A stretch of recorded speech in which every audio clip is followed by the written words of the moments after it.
Jon Gabriel, the undisputed king of stuff. Welcome to your favorite podcast, The King of Stuff, with your favorite podcast host, your humble consultant here, Jon Gabriel.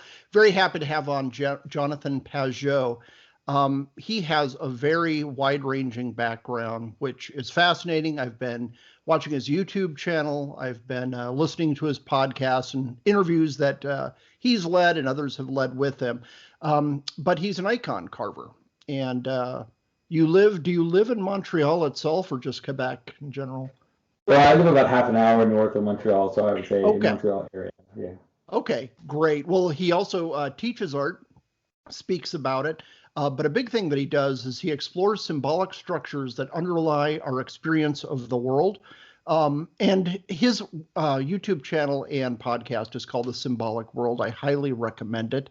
But he just talks a lot about, we live in a very materialist world, and I don't mean that merely in the economic sense. I mean that we need to see it to believe it, and to think that it matters at all. And we might have these side issues of, oh, yeah, I kind of believe in these non-material things, be it God, be it, oh, I saw a UFO, be it ghosts. You know, we kind of have this vague sense of it, but when it comes down to brass tacks, it's like we are all materialists, and that includes myself. And his work has actually helped me a great deal kind of figure out, okay, what are the limits of that, basically, and what am I missing out? So why don't you explain the symbolic world, what it is you're trying to accomplish through that? Well, what I'm trying to help people see, and it's an interesting place where, let's say, ancient Christian theology or just ancient thinking is now meeting with new discoveries in cognitive science, and also, let's say, just the limit of science in terms of even quantum science and the problem of the observer that we're seeing kind of pop up. It's the noticing that the world doesn't present itself just raw to us. You know, we actually we bring patterns to the world, or the world is patterned in the way that we perceive it. And it has to be, or else there are too many things out there, right? It's like we see things, but if we can take any object or any detail of the world and we can granularly go down into it indefinitely, you know, every single aspect of the world has an indefinite amount of detail, let's say. But that's not how we perceive it. We actually perceive it coming together to these unities of patterns, these unity of stories, unity of images that we have in our memory.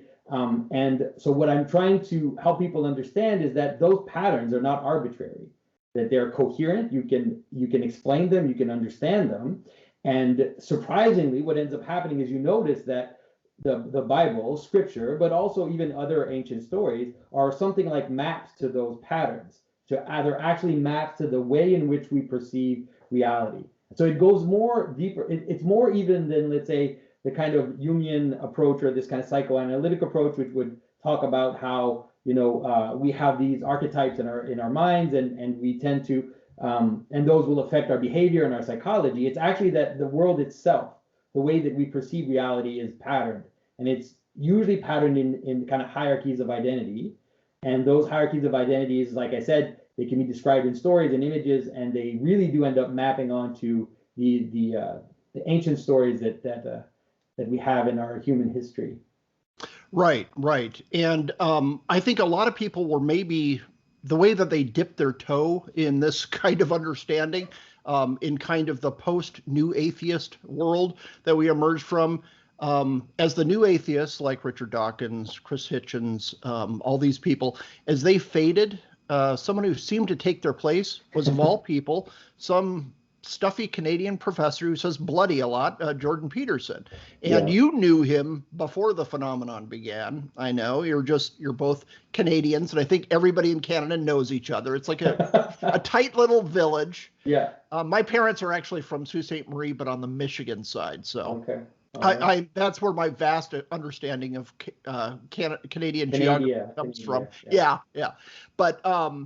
But he kind of stepped in there, and you were working on similar things. He was talking about Jungian patterns and things, and also just standing up for his beliefs, which is apparently an act of courage these days. It has to be, you know, when 20 years ago it wasn't as much so, at least not in the Western world. But you kind of bring this farther in talking about all the biblical stories. It's kind of interesting, and my listeners probably know I became Orthodox from an evangelical background about a year ago officially. And I kind of back my way into it by starting to read a lot of the classics, spending all this time reading Homer. I'm trying to think who else, Xenophon, and then even like Egyptian Book of the Dead kind of things, Epic of Gilgamesh, all these things. Then I started reading the church fathers, people who wrote in the first few centuries of Christianity's emergence.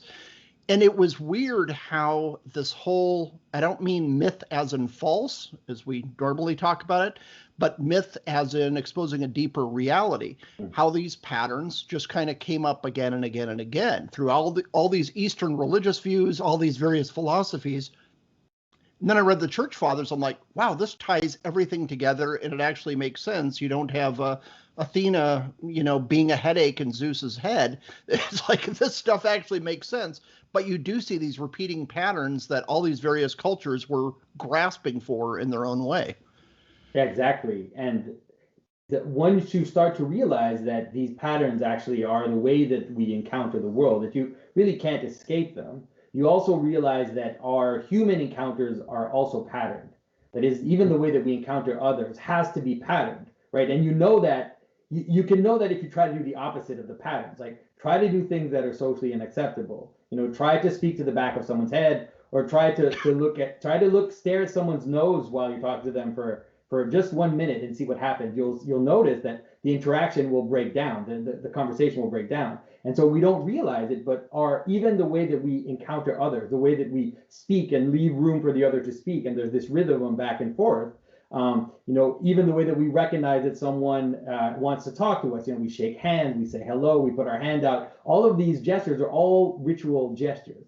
So once you realize that the world of even encounters pattern, then all of a sudden you can take those rituals up to other levels, and they're not as silly superstition as the way that many people has presented it to us. They actually become the real way in which humans interact with each other. If you have a large group together and you want them to interact, that interaction will end up looking liturgical. You could say it'll end up looking like a ritual. You have to face in the same direction. You have to, there are certain things that we take it for granted, but once you start to analyze them, you realize that the world is really presents itself to us as patterned. And so then all of a sudden, a church service, even to an atheist, you can explain it to them. You can say, well, this is just the highest version of when you meet your friend and you shake their hand and you take time to speak to them, and there's this back and forth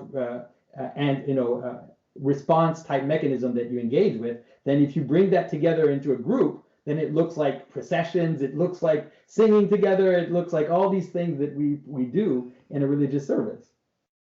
Yeah, it really does. And you see that basically the pattern repeated everywhere. And one thing that's been interesting to see is in the current events world and the opinion world, politics and so forth, a very revealing title is calling it the Great Awakening.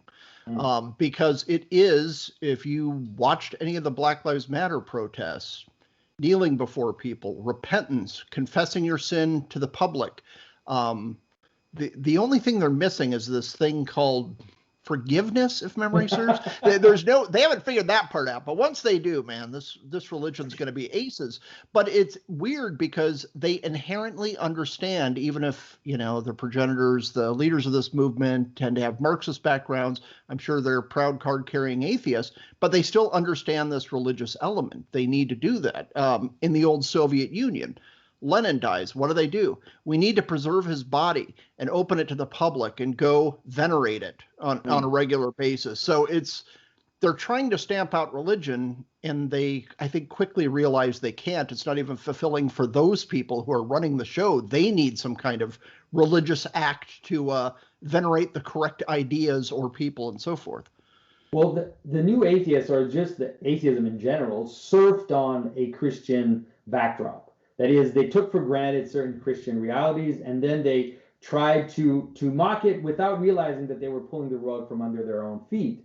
But now it's actually a pretty good time in a certain way. It's a bad time because things are quite somber and dark, but it's a good time in the sense that because they're so somber and dark, we can actually point to the fruits of what people 100 years ago said we needed. They wanted to create a certain secular society without these religious values, without these public rituals, without all of this to bind us together. And now we have the suburbs. Now we have these massive, huge amounts of land with houses spread out on them like equidistant points, without any center, without any way to join together. You don't know your neighbors. You're in contact with people from all over the world, but you don't know the second neighbor. Maybe you know your immediate neighbor a little bit, but not your third neighbor. You don't know them. And so this kind of breakdown of community, this breakdown of society is now quite visible. You can point to it, and people can see that without this, just really this traditional model of a village or a city with a church that binds the people together, a public building that's higher than the others that everybody looks to. There's bells that ring. You join together on at least once a week to sing at the same time and to look in the same direction. This is actually, you can explain it very rationally. This is how you bind societies together. Without these types of ritual realities, then the world fragments and people start to look for, even unconsciously, they'll start to manifest it in all kinds of disorderly ways. And the kind of woke religion is a disorderly religion. It's a kind of strange, broken down, fragmentary remainder of religion, but it's filling a need that people maybe don't even realize that they have, which is this common purpose, common binding together, which ends up showing itself in these strange, the idea of marching in the street is just a procession with a political goal. It has a very similar structure. Yeah, and this really, since you have a heavy background in art, you're the editor, I believe, of the Orthodox Arts Journal as well. And something that I've always noticed, as a kid, we went to a Lutheran church, which was designed by Frank Lloyd Wright as a young child. And I've always been fascinated by architecture, and it was a horrible church. It was in a very fancy neighborhood, and we were decidedly non-fancy. So yeah, it was not a great fit. But I've just always been fascinated with architecture as a kid, and it is weird to see how this intense individualism, which I just took, hey, that's my American birthright. I'm my own person. I'm the center of the universe. I'm the captain of my own ship. But now you see it in art everywhere. But I'm just thinking of architecture. Now the intention for every new prestige star architect kind of building is to be a sore thumb, because you want to draw everybody's attention to my work. Darn it, I did this, and look how I, basically dominate the skyline now in a totally non-functional way with no understanding of the surroundings. We just saw a new building going into, I would say, a 1950s era neighborhood.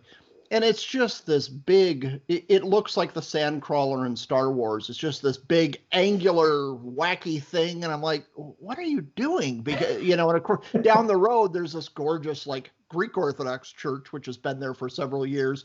And it just kind of, the colors fit into the neighborhood. Everything kind of, okay, we are part of the community. But now it's just, we're going to stick a finger in your eye. And you're just seeing this everywhere in art. And I think architecture is a great way to see. Go to Washington, D.C., and you see the neoclassical buildings, and then you see the FBI headquarters, which looked like a parking garage collapsed. And it's like, what are you people doing? You have no sense of the community, the larger community.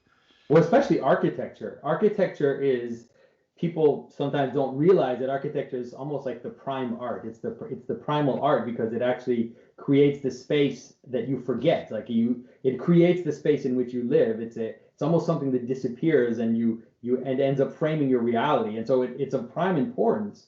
And there's a reason why classical or traditional architecture is the way it is, the way it looks. It usually does have a certain amount of concentric structure. Like a church has this movement towards the middle that is somewhat inaccessible, and so it is showing you this kind of pattern of reality, the same pattern that you find the tabernacle, or that you find in Genesis. The image of the dome over a square that you find also in neoclassical. It really is this cosmic image of the heaven and the earth. So there is, in ancient architecture, there really was a sense in which we want to create spaces that remind you of the real pattern of reality. and and it makes you participate in them because it's almost like a tuning fork, right? It brings you into a space and makes you participate in a more condensed way in this kind of massive pattern that is the pattern of our perception. But modern architecture is, like you said, it's on purpose there to break that pattern, right? The iconoclasm of modernism, and then moving into the, I would say, explosion of postmodern architecture is really a desire to break down the ancient structures, and it goes kind of like with this kind of revolutionary woke ideology, which is that any structure is bad. Any form of hierarchy is evil because it's patriarchy or whatever it is. And so you see that happen in architecture itself, right? You look at a Frank Gehry building and you realize that he's basically trying to destroy hierarchy in any way possible. He doesn't want you to be able to get let's say he doesn't want to get a gestalt of his building, like a capacity to have it in your memory. You can't even remember a Frank Gehry building because it's so exploded that you can't even hold an image of it in your mind. And that is like the last version of this revolutionary tendency to want to destroy structure and pattern. Yeah, I was actually going to bring up Frank Gehry because when I really turned, because I love architecture and I love a lot of well, everybody does, I guess. That's the hip thing to like, but the mid-century modern, the lighter than air, glass, and simple and clean, and let nature into your home kind of a thing. But when I really turned to appreciate tradition more, is Frank Gehry designed a hospital for memory care, especially people with Alzheimer's, dementia, things like that. Designed it in Vegas. And it's just warped walls, and every window is a different shape, and there's no an image of the foundation in the hospital. Yeah, exactly. And I'm just like, you're sending dementia patients and Alzheimer's patients to this fun house that exploded or something. My dad dealt with dementia and stuff like that. He's passed away, but I'm like, this is like violence against these poor people, let alone the doctors who are dealing with people in different realities. It should be like a bank, grounded and centered. Okay, this is the real world, basically. And, we will kind of bring you back into it as much as we can. But, Gehry, darn, shaking my fist at him. Well, it's great. The thing is, in a way, it's great because he is a living example of what is going on. And we can point to it, and people they can be fascinated by it. But it's easy to explain to someone why this cannot be a model for society. Like, this cannot be a model for the world. Like, you have the Guggenheim, whatever, Gehry's Guggenheim, which is just this insane building in a city, but you can't have the entire city like that. It's not possible. You actually couldn't find your way through a city like that. You would get lost, just like the building is there to kind of make you lose your sense of perspective. And so it's actually a great counterexample to help people understand what the final result of postmodern thinking and kind of late modern thinking is, what it leads to. And it's the same as the difficulty we have in knowing our neighbors and being in the community. The breakdown of community is imaged in a Frank Gehry building. I'm not sure if you would agree, but that's still true. Like, it's still visually a visual representation of the social breakdown. Yeah, I agree completely on that. And it is interesting to see people coming from all different areas. One of the new atheists was Sam Harris, and now he's trying to go, that didn't work. Psychedelics, that's going to solve our problem, and no offense to him. Sure, he's a lovely fellow, but you do see people just grasping. You listen to Joe Rogan, it's psychedelics. Well, it was weed, then psychedelics are going to fix everything, and maybe these UFOs will factor and they'll save us. It was kind of amusing because I'll just watch clips of Joe Rogan because 3.5 hours a day is a bit much for my schedule. But he was talking with these UFO experts, whatever exactly that means, and they were going through these theories about parallel dimensions and maybe they're time travelers and all these wild fantasies. And then someone said, well, one of the reasons they shut down investigations into it is because some politicians thought they were demons, and they all died laughing for 5 minutes straight. I'm like, wait a minute, you've been talking about parallel dimensions and time travel, and maybe these are future versions of ourselves, but no, some kind of a spiritual explanation. That's ludicrous. Who could think that? I think they're so locked into this materialist view, but it seems to be breaking down with a lot of other people. No, exactly. For me, the psychedelic thing, I mean, even Jordan Peterson has been kind of pushing that line. And I think it's a very dangerous thing because if psychedelics do what people say they do, which is kind of break down the barrier and help you perceive a kind of spiritual reality, then you're still a postmodern person, incapable of discerning quality, incapable of knowing what is real and what is true. And so you have no way of knowing what it is you're going to encounter in your trip, and no way of discerning, where to even point your attention. And so it's actually kind of a dangerous. It seems to me like it's more dangerous than anything. And I mean, we have to remember that we're here because of psychedelics to a large extent. The 60s were psychedelics, and here we are in this kind of broken down reality. And so I'm not sure that opening the door to psychedelics again is going to do anything better than what it did to us in the 60s. Yeah, you will have a psychedelic hangover. In the past, that was known as the 70s. Just check out the interior design and the fashion from the 1970s. If you want that coming back with steroids. Yeah, it's going to be very ugly, people. Well, yeah, again and again, we're seeing people looking for, I don't know, some kind of an answer, or at least a frame of reference that's more stable in our very unstable age. Now, this might be, and I'm sure we have listeners who are of every faith and no faith, across the board. So I always, when I talk about these issues, talk about my own experience here. But at least in my circle, I'm seeing many, many people moving from a more atomized, materialist, very commercial version of a megachurch, let's say. And again, there's a lot of people out there who are doing great work and doing their best and are happy with it. But I'm seeing more and more people, especially when they get to my age, which if you can not see the video, I'm 29. If you can see the video, I'm slightly above that. But a lot of people looking for, no, I need structure. I need these ancient structures. And they're reading, we would have this book club that I'd meet with my evangelical buddies years ago, and it would be reading Brother Lawrence from the Catholic background. We'd be reading all these ancient things because it's like there's more than just putting your butt down on Sunday, having a light rock concert, having, smoke machines blowing out smoke, and then you get 3 tips to succeed at work. And then you're back home, back to your house in the burbs. Basically, there has to be more structure to it. And I think there's a real draw to these ancient traditions that instead of chasing every passing fad, you want to find that rock that's been there, that your grandparents knew, that their great-grandparents knew. Yeah, and it's not just about nostalgia or wanting to do things the way other people did it. It's actually even in the sense of what I talked about before, which is that once you realize that the world is patterned, then those patterns make a difference. They're not arbitrary.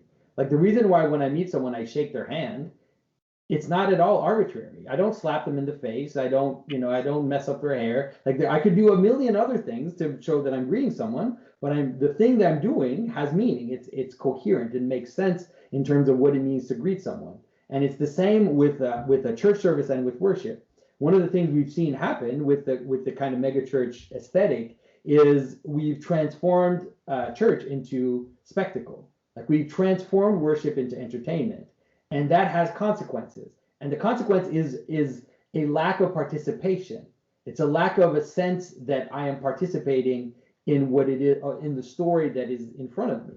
And so liturgical worship is different because it brings you into the story and makes you participate.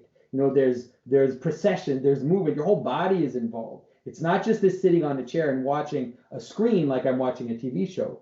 And this has been part of the alienation that we're going through, has been moving the religious impulse, out of religion towards movies and towards, comic books and all these types of fantastical characters. And they have something in there. They have some kind of strength to them, but what they lack is participation. And so when we see church wanting to become that, you can see that it's going to get people's attention for a while, but it's actually going to start to get tired as people actually also look for that kick. Because entertainment is there to provide you a certain amount of pleasure. And so, then people will start to judge churches on whether or not they bring them that pleasure that they get from entertainment. That just like you judge 2 different Netflix series, you start to decide, well, this church has better concerts, has better band, has better this, and that becomes that becomes the tool by which you actually choose what it is that it is to be the body of Christ.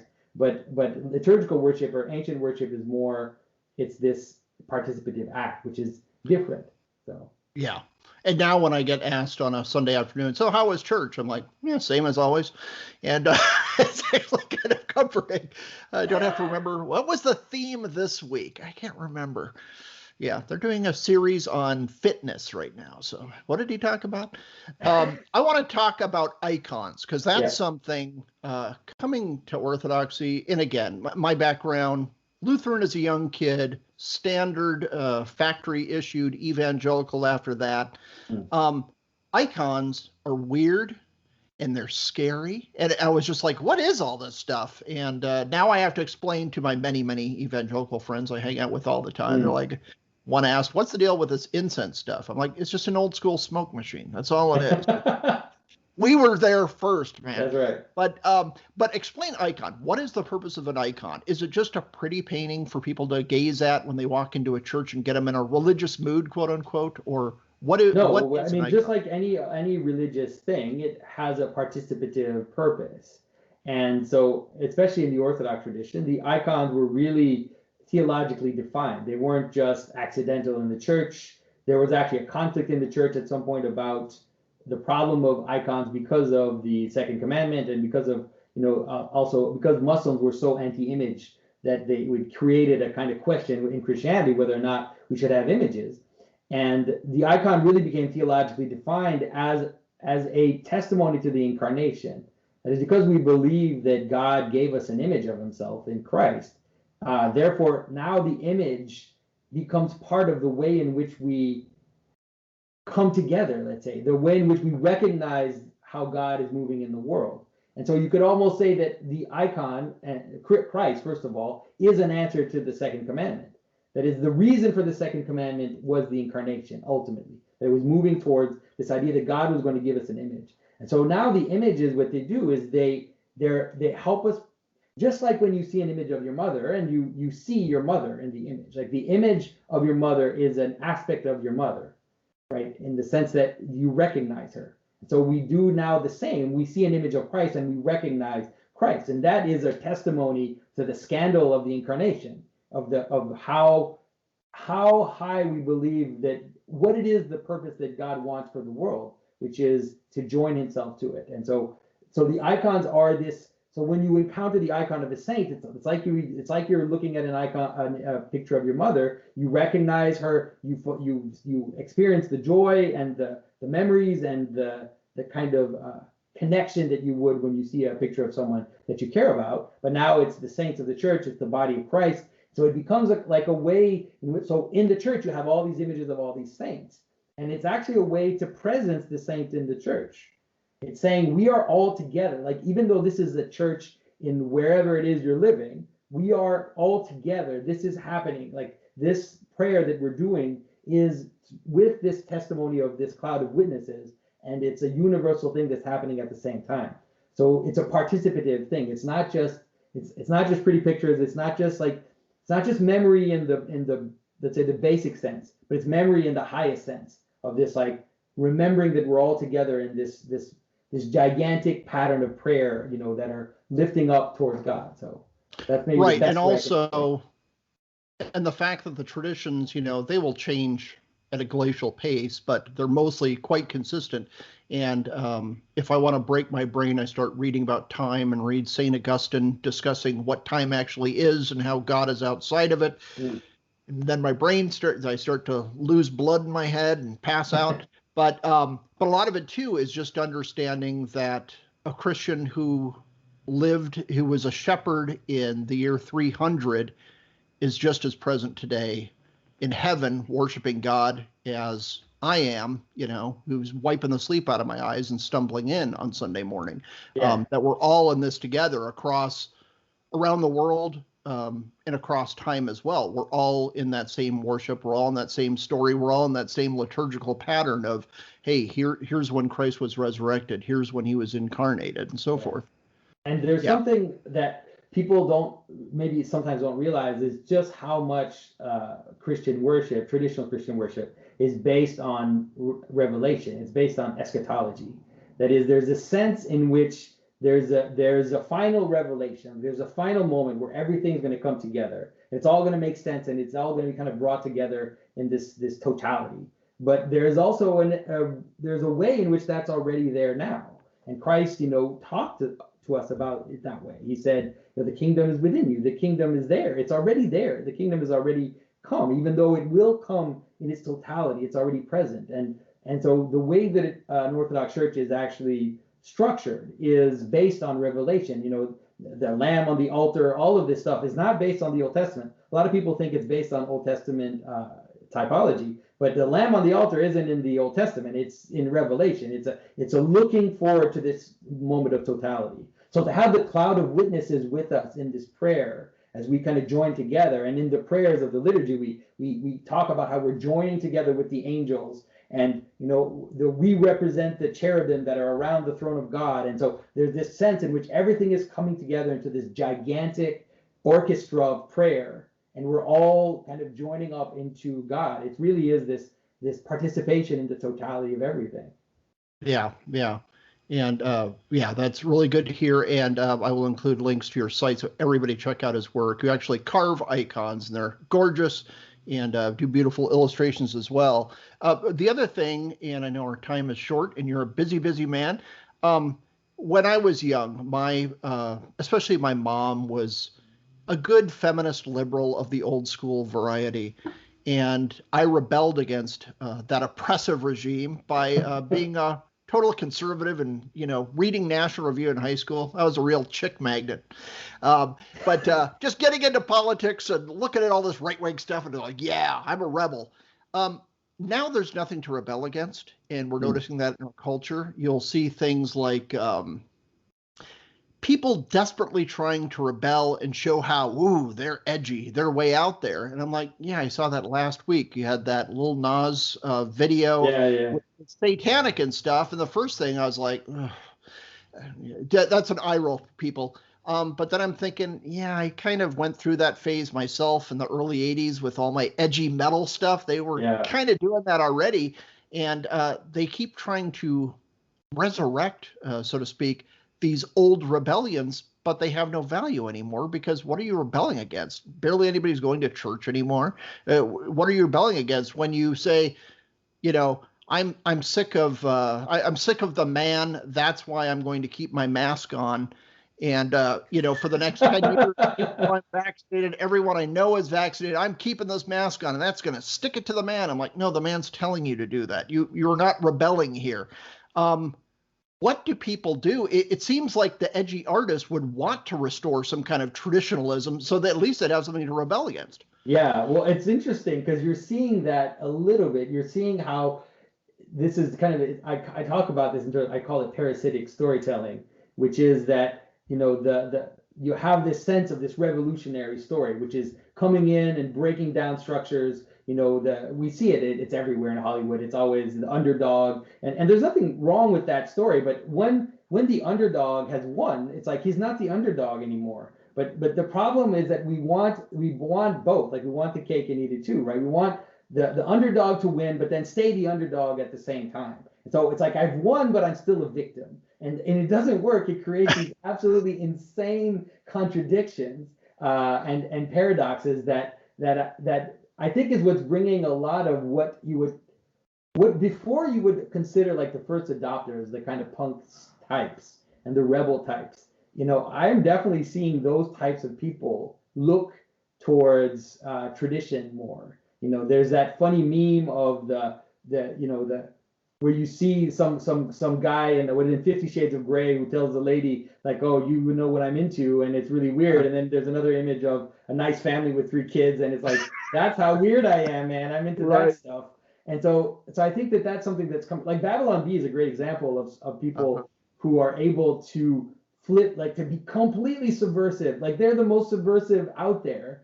But what they're pointing to is a kind of normal traditional world. And it's hilarious. It's like the last flip, the last clown.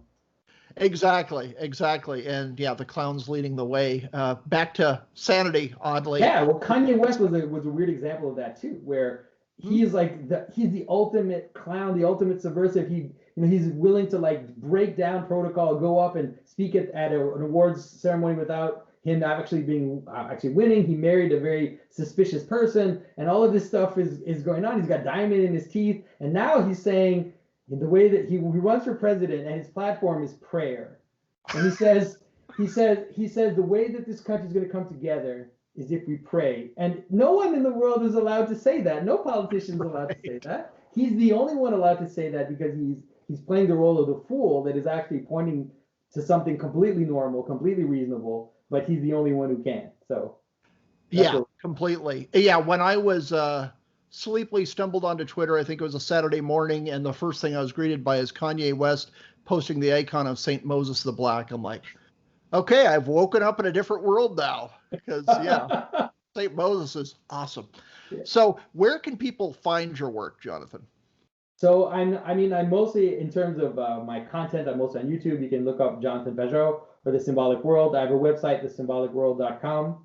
And also I carve, so on social media, you can find my stuff on Instagram, and Pageau Carvings is where you can find my artwork. So those are the main places. Well, fantastic. Really great to meet you, at least virtually, hopefully in real life one day. And thanks so much for being on.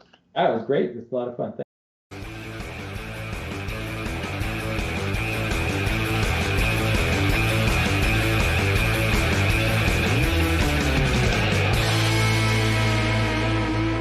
Ricochet.